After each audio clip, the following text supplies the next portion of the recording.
Well, there's been a lot of talk in the news about shutting down the government on October 1st. It sounds like a libertarian dream, but it's really not. It's really just politics as usual, with the Democratic Party and the Republican Party and the president grandstanding in support of their pet projects. Congress has been acting irresponsibly for years. They haven't passed budgets in several years. They've been operating under a continuing resolution for the last several years, and we're up against the national debt ceiling. This government shutdown is targeted at not having a budget, but the debt ceiling limit has already been reached, and the Treasury has been using extraordinary bookkeeping measures to keep us from going over the debt ceiling limit, which even with all those measures, it's still going to hit the debt ceiling limit at the end of next month. So it's basically Congress acting irresponsibly, but even if the shutdown were to occur, it's not really government shutting down.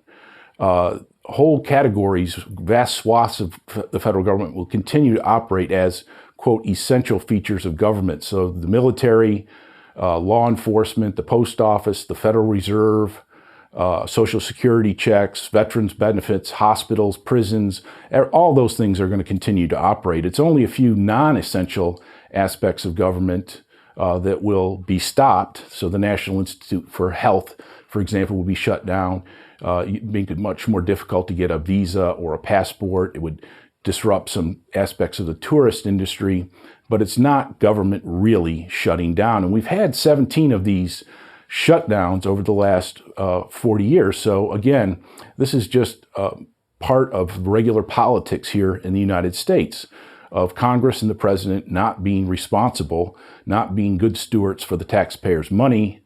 And one of the reasons that they have been acting systematically irresponsible is that Ben Bernanke and the Federal Reserve have been buying up a lot of the government debt. So that under the current QE policy of the Fed is buying up $85 billion of government debt every month.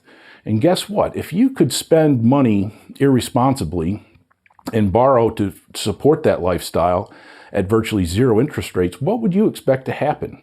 So if Ben Bernanke weren't funding the federal debt, and if he would allow interest rates to rise, the American people would rise in opposition to these bloated government budgets and budget deficits.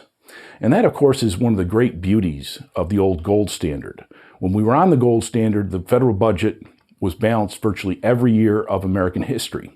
And when we were taken off the gold standard in 1971, guess what? We've been running budget deficits almost every year since. And those budget deficits have only gotten larger and larger over time, and now we have a national debt of over $17 trillion. So the gold standard was one of the great checks on irresponsible government spending. And that's the Mises view.